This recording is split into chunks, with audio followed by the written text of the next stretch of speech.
Oi, tudo bem? Boa tarde, meu nome é Laís, eu sou professora aqui na Cultive e a gente está quase terminando o nosso curso sobre direito tributário. Você acredita que você chegou até aqui? Nem eu acredito que eu consegui falar tanto, mas se você chegou, você é guerreiro, né? Porque eu realmente falo muito, né? Mas espero que você tenha gostado. A gente vai falar hoje sobre impostos sobre o patrimônio. Novamente, aproveite os outros cursos da Cultive. Isso não é marketing, ninguém me pediu para falar isso. É de uma experiência pessoal. Às vezes a gente fala aqui sobre, né, alguns assuntos de conhecimentos gerais, que às vezes você vai perder um fio ali, né, e isso vai atrapalhar a sua compreensão. Às vezes está faltando se lembrar uma questão de história, de geografia, sociologia. Então, filosofia, né? Então, volta lá nesses cursos, dá uma olhada, coloca eles ali passando quando você tiver um tempinho, termina esse primeiro, dá 5 estrelinhas, né? Mas vai explorando aí, porque tudo se complementa, tá? Hoje a gente vai falar sobre impostos, sobre a transmissão do patrimônio. Esses são os maiores exemplos de imposto onde o lançamento é feito por homologação. Porque você vai pagar eles lá no cartório, ele já te passa o valor, a taxa você paga, e depois ele só comunica a receita, ó, foi pago esse tributo aqui e a receita bacana, tá? Então, são poucos slides. Ficou com uma diagramação ruim, já vou adiantar, essa parte aqui ficou pequena. Será que eu consigo arrumar aqui ao vivo e a cores? De novo, ficou tudo com o número 1, né? E eu não sei por quê, porque eu coloquei 1, 2, 3, tudo direitinho. Assim fica melhor ou fica pior para você enxergar? Mas assim, o que você acha? Assim ficou melhor ou pior? Eu acho que assim ficou melhor, né? A gente vai falando e a gente vai vendo. Mas o primeiro, como vocês podem ver aí, né? Ele chama ITBI. A gente vai estar trabalhando hoje com uma oposição muito simples de vocês lembrarem. Existem 2 impostos que vocês pagam na transmissão da propriedade. Ele vai ser sobre a pessoa que está viva te deixou comprar e sobre a pessoa que morreu te deixou herança. Essa é a diferença, tá? Que a gente tem esses 2 tributos que a gente vai ver hoje. O primeiro é esse aqui, o ITBI. O ITBI nada mais é do que o imposto, né, sobre a transmissão intervivos de bens imóveis. Então, é sobre a transmissão entre pessoas vivas de bens imóveis. O que isso quer dizer? Gente, é a compra e venda de um imóvel. É um contrato de locação. Um contrato de servidão, não vou explicar o que é, porque isso aqui na aula de direito civil, né? 4º período, 3º período da faculdade aí. Mas existem todos esses contratos que podem ser feitos e outros também relativos aí à propriedade que geram essa passagem aí da posse, né? Que eu também não vou explicar, mas que você loca aquela coisa, aquele terreno é seu, mas você está emprestando para outra pessoa poder morar, construir, utilizar, ou então você está vendendo mesmo, você está abrindo mão daquele patrimônio em nome de outra pessoa, né? Não é nada difícil de compreender, porque ele é parte integrante da vida social, né? Por mais que talvez você nunca tenha alugado um imóvel, por mais que você talvez nunca tenha comprado, ou nada nesse sentido, né, que seja pessoal, você sabe como é que funciona, né? As pessoas compram casas, as pessoas alugam casas, as pessoas compram apartamentos para alugar e ter aquela renda fixa, né? Então tem todas essas questões. Então, o ITBI, ele é devido quando existe essa transmissão onerosa de bens imóveis entre pessoas vivas. E por que é tão importante a gente falar desses critérios de transmissão onerosa entre pessoas vivas? Porque existe outro imposto que a gente vai ver logo na sequência, que é relacionado à herança, né? Então não é que seja entre pessoas mortas, né? Mas é a questão da, por exemplo, doação, que é feito, né, sem ser de forma onerosa, ou então é a herança que um parente deixa para você de um imóvel. Nesse caso, você não tem a transmissão onerosa. Então, de qualquer forma, você vai pagar, né? Sendo doação, sendo onerosa, sendo entre vivos, sendo entre morto, em qualquer plano espiritual que você esteja, você vai pagar o imposto. Mas a questão é para você não errar, né? Então, por exemplo, isso pode ser uma questão de prova. Não estou falando nível OAB, mas pode ser uma prova da sua faculdade, pode ser uma questão que cai no AB também, você querer confundir o aluno com esses critérios. Então, se a gente está falando de ITBI, a gente está falando de uma transmissão onerosa de imóveis entre pessoas vivas, tá? É o caso, como eu falei, da compra de um imóvel, você fazer um contrato de habitação, servidão ou coisas nesse sentido, tá? Então, a transmissão entre vivos é um contrato, um acordo entre pessoas em plena capacidade mental que vão ali querer fazer essa transmissão do patrimônio. Então, eu quero vender o meu pedaço de terra. E aqui é indiferente se é urbano, rural, tá? É indiferente. Então, assim, eu quero vender o meu patrimônio, tá? Ah, mas e se for um carro? O carro é móvel. Móvel, então não entra aqui também, tá? É só você lembrar isso. Se você lê a caracterização do tributo, se você lê o nome dele, você já entende bem o que ele quer dizer, né? Transmissão, estou passando por meio de um acordo um bem imóvel para outra pessoa. Um bem imóvel só pode ser um pedaço de terra, um apartamento, coisa nesse sentido, porque o resto se mexe, né? Bom, competência municipal, então ITBI é municipal, por isso que você paga no cartório, né? Coisa nesse sentido. Características. Imposto, né, gente? Precisa repetir? Característica fiscal, ele não está vinculado a nada e o valor dele é real, ele tem esse critério de realidade por um fato que existe, né? Então, ele não é cobrado abstratamente, como no caso das taxas, quando você põe à disposição um serviço público. A mera colocação à disposição pode gerar cobrança de uma taxa. Não, aqui realmente aconteceu a transmissão, tá? Se não for concretizado o negócio jurídico, ele não é cobrado, tá? O lançamento é feito, de novo, doutrina, questões aí, doutrina, quando eu falo, são os autores, né, os livros, discordâncias sobre formas de lançamento do ITBI. Muita gente acredita que é por declaração, mas também tem muita gente que acredita que seja por homologação. Eu sou da corrente que acha que é por homologação, mas eu preciso trazer para vocês o que é mais corrente, né? Eu acho que é por homologação, exatamente porque já vem a taxa cobrada para você. Você já paga ali no cartório o valor e depois a entidade financeira ela é só comunicada. Então, para mim, é por homologação. Mas tá aí, tá? Não, você não vai incorrer em erro por causa da minha opinião pessoal, porque a informação tá aí. Ele não incide sobre os direitos reais de garantia. O que são direitos reais de garantia? Direitos reais de garantia sobre a propriedade, como, por exemplo, a hipoteca que você coloca. Não existe TBI sobre a hipoteca exatamente porque a hipoteca ela não trabalha ali com a transmissão do bem imóvel, né? Então não existe ali o fato gerador, tá? É realmente só sobre o fato dessa transmissão ocorrer, nada mais além disso. Porque quando a gente está trabalhando com propriedade em direito civil, existem muitas nuances. Existe essa questão de hipoteca, existem outros direitos reais de garantia. Eu não falei nem o que é direito real de garantia, né? Mas a garantia da propriedade. Então existem vários outros direitos que você pode alegar, que você pode colocar, mas eles não geram incidência do tributo exatamente porque são de matéria civil, são questões relacionadas à garantia da propriedade, garantia ali daquela relação de posse, domínio e tudo mais. Aqui a gente não está falando de nada disso, aqui a gente está falando só da cobrança de um tributo. E a cobrança de um tributo precisa que seja feito o quê? A transmissão, a transmissão que as pessoas quiseram, desejaram fazer do patrimônio, tá? Nesse caso, a hipoteca não é lá tão desejada. O contribuinte é o comprador do imóvel, tá? É a pessoa que compra. Como o tributo é municipal, vai ficar a mesma lógica do IPVA. Cabe à lei ordinária do município colocar essas especificidades. Eu coloquei aqui que o contribuinte geralmente é o comprador do imóvel, porque é igual no carro, né? Você compra o carro, você leva o IPVA dele junto. Você pode fazer um acordo diverso. Não vou abater o valor do carro. O carro vale 50 mil, mas eu tiro o IPVA. Então, a locadora do carro, né, a concessionária que te vendeu, fica com o IPVA e você paga o valor bruto do carro, não vai ter desconto.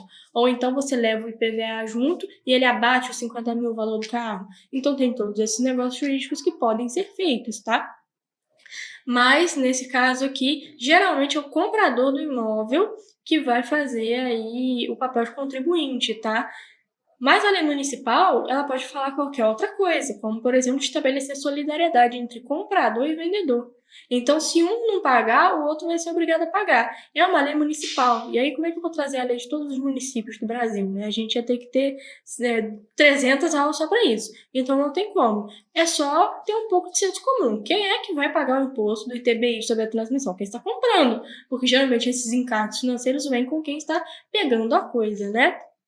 O fato gerador é essa transferência real, tá? Da propriedade. E por que eu falo que esse imposto ele é de homologação? Porque ele deve ser pago juntamente do processo de transferência do bem. Isso quer dizer que quando você estiver lá no cartório fazendo toda a documentação, fazendo toda a passagem dos bens, você já vai enfrentar ali uma custa adicional, que é dos impostos. Então você não vai declarar para a Receita para depois ela conferir se está certo. Você só paga. E depois ela é comunicada, tá? Mas tá aí o que a doutrina majoritária acha. O imposto tem que ser cobrado no local em que se encontra o imóvel. Esse fator temporal aí, né? Não é nem questão de fator temporal, é fator espacial. Ele não foi mencionado nos outros tributos porque ele é irrelevante. Onde você vai cobrar o IPVA do carro? Bom, no lugar onde ele tá, né? Ou você tirou ali o documento do carro, você comprou o carro, você é de onde? Você é de Três Rios? Então, você tem que pagar para o estado do Rio de Janeiro. Agora, quem é de São Paulo, paga para o estado de São Paulo. Agora, o ITBI do município de Três Rios, você vai pagar onde? Aqui em Três Rios, né? Então, assim, o imposto tem que ser cobrado no local em que se encontra o imóvel. Se o imóvel está lá em Partido Alferes, você tem que ir lá... Hoje eu trouxe um exemplo novo. Se você tem que ir lá em Partido Alferes, porque você quer comprar uma casa lá, quem vai ser responsável por fazer aí esse procedimento de transferência? O cartório de Partido Alferes. Então, assim, nesse caso, como a gente está trabalhando de um bem imóvel, não tem como ele vir até você. Você tem que fazer toda a tramitação da papelada, da documentação, enfrentar cartório, enfrentar as taxas, tudo no local onde se encontra o imóvel, tá? A base de cálculo é o valor do bem efetivamente vendido, tá? Não existe qualquer vinculação, eu acho que isso é importante falar, não existe qualquer vinculação entre o ITBI e o IPTU, porque o IPTU é sobre a propriedade do imóvel, é o fato de você ter. Aqui a gente não está falando sobre ter, aqui a gente está falando sobre passar a propriedade.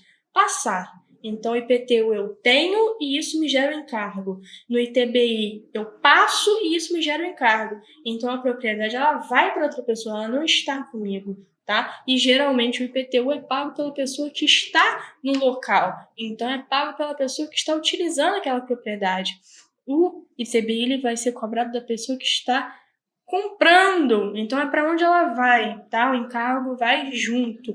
Não existe, então, vinculação nenhuma direta entre IPTU e ITBI, não tem as mesmas regras, nem nada nesse sentido, tá? Apesar dos dois serem municipais, não existe qualquer vinculação nesse sentido, tá? Então, desculpa, a base de cálculo do IPTU é o valor venal do bem. E o ITBI também tem que ser? Não. Tanto que quando a gente está falando de IPTU, a gente tem uma lei geral para falar especificamente dos pormenores do IPTU. Só. Agora, quando a gente está falando de ITBI, vai ter uma lei para cada município. Uma lei para cada município. Então, quanta quantidade de municípios que tem no Brasil e quanta quantidade de leis que vão ter. E ele pode atribuir aí coisas peculiares, como, por exemplo, solidariedade, como a gente mencionou. Então, não existe qualquer ligação. Pode existir coisas parecidas? Sim, mas isso não quer dizer que seja necessário que elas existam, tá? E aí a gente passa para o ITCMD, que é o imposto diverso. É o imposto sobre transmissão, causa mortes e doação.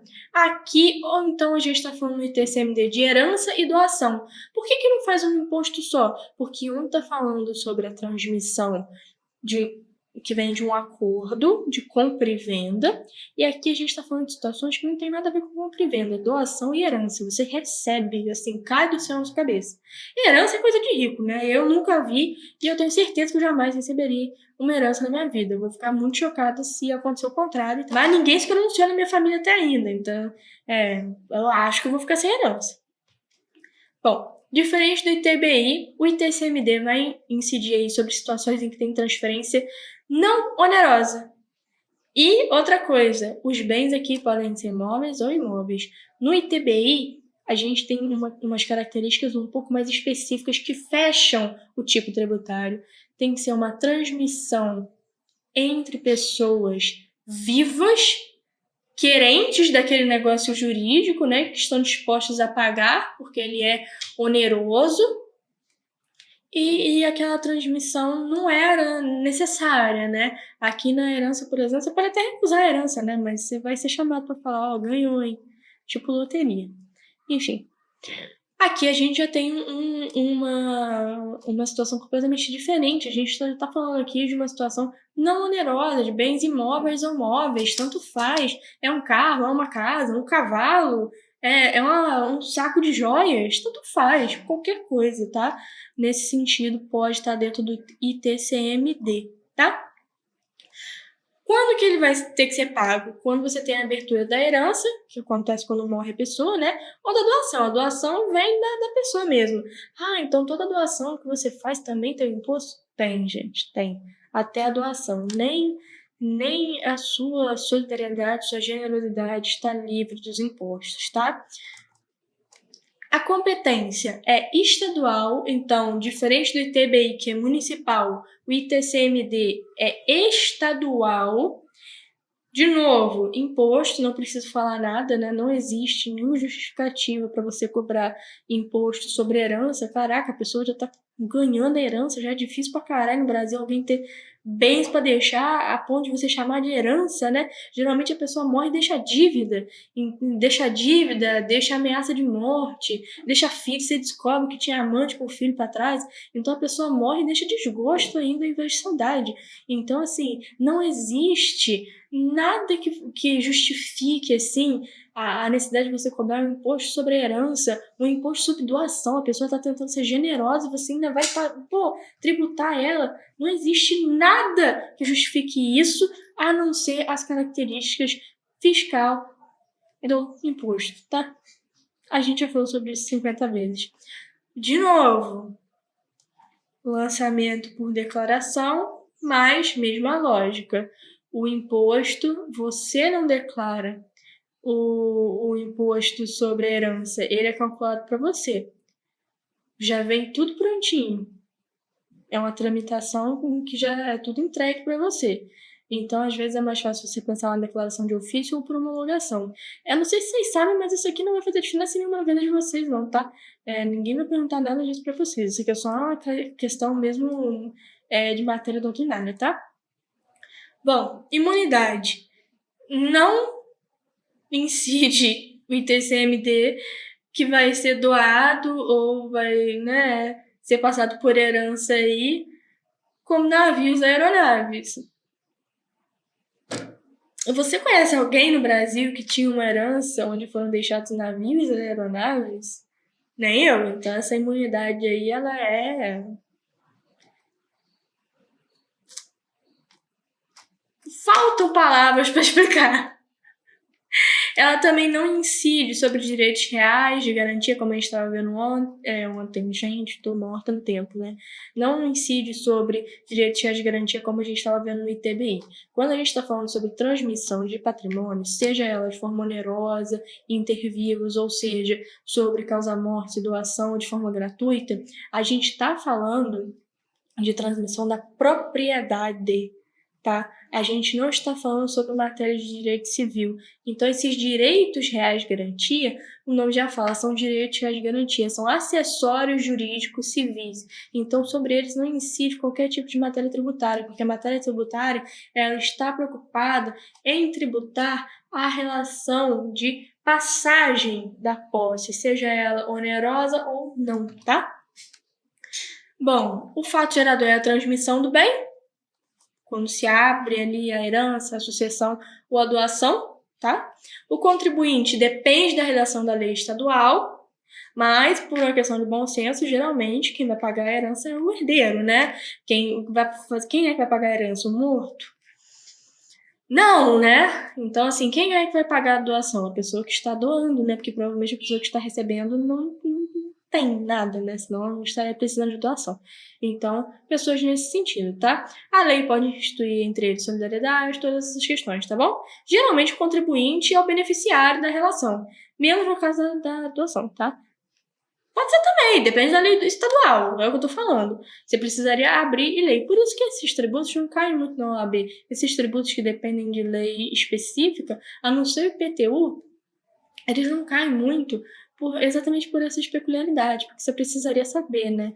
Então, assim, se cai é uma coisa bem geral sobre fato gerador, época do lançamento, essas coisas que a gente já estudou por fora, né? Mas características, coisas do tributo mesmo, e aí esses pormenores acabam não caindo exatamente porque é muito específico e não muda muito a vida de ninguém, sabe? Isso aqui não te fez melhor nem pior hoje, você só adquiriu um conhecimento que pode não te servir para nada, né? A bem da verdade. Bom, ele é devido no momento da transmissão, tá?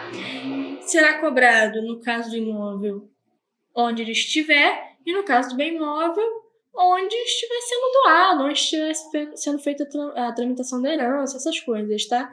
Essas questões de local às vezes caem na OAB. Tanto assim não, tá? Quando eu fui fazer, eu acho que eu só me deparei com uma ou duas questões que eram relacionadas a ITCMD, ITBI, alguma coisa nesse sentido. Exatamente porque são pormenores, né? E isso aqui é meio que questão de bom senso. Se eu quero comprar um imóvel, eu tenho que ir lá, né? Eu quero comprar uma casa na praia. É lá em Cabo Frio. Gente, é lá na cidade de Cabo Frio que eu vou resolver minha vida. Com o cartório de Cabo Frio. Então, assim, não tem o que se fazer. Agora, se é uma coisa móvel, eu posso comprar ela aqui no meu município, posso trazer ela para cá e fazer a documentação aqui, então vai ser feito assim, tá? É bem uma questão meio senso comum nesse sentido. A base de cálculo é o valor venal, e aí pode ser o valor venal do bem móvel ou imóvel, né? A gente não sabe o que está sendo transmitido, depende da situação, e aí vai ser o valor. E sobre esse valor, vai ser acrescido uma alíquota de 8%. Aqui no ITBI, lá no finalzinho do slide, ó, tá escrito que vai ser acrescido uma alíquota de 2%, tá? Então, 2% do valor venal. Então, nunca é só o valor venal mais a alíquota. Por que eu não coloquei isso em todos os tributos? Porque é indiferente, tá? Geralmente, quando eles perguntam alguma coisa de alíquota, ele vai perguntar assim, pode aumentar a alíquota acima do teto? Não, a gente já falou sobre isso. Se eu tenho uma margem de até 8%, igual estava no caso do ITCMD, se eu tenho uma margem de até 8%, então isso quer dizer que eu posso ir de 0 a 8%. Qualquer coisa dentro desse valor, eu estou dentro da legalidade, mesmo que eu vá mudando de acordo com o ano. Em 2024, o Senado ficou louco e ficou mudando a alíquota do ITCMD a cada mês. Não tem problema, até 8%, né, ou 8%. Meu Deus, cadê minha mão? 8%, ele está dentro do critério da legalidade. Agora, se ele quiser furar o teto da alíquota, ele vai precisar criar uma lei para isso. E aí ele vai precisar respeitar o princípio da anterioridade. Nesse ano você não vai cobrar com essa alíquota. Agora, já no final do ano, você espera aí o prazo para o ano que vem. Você vai ter que dar um prazo de 90 dias, um ano, para as pessoas se prepararem, tá? Mas espero que você tenha gostado. Espero te ver aqui nas próximas aulas. Não desista, estamos no final. Então, muito obrigada pela sua presença e até a próxima.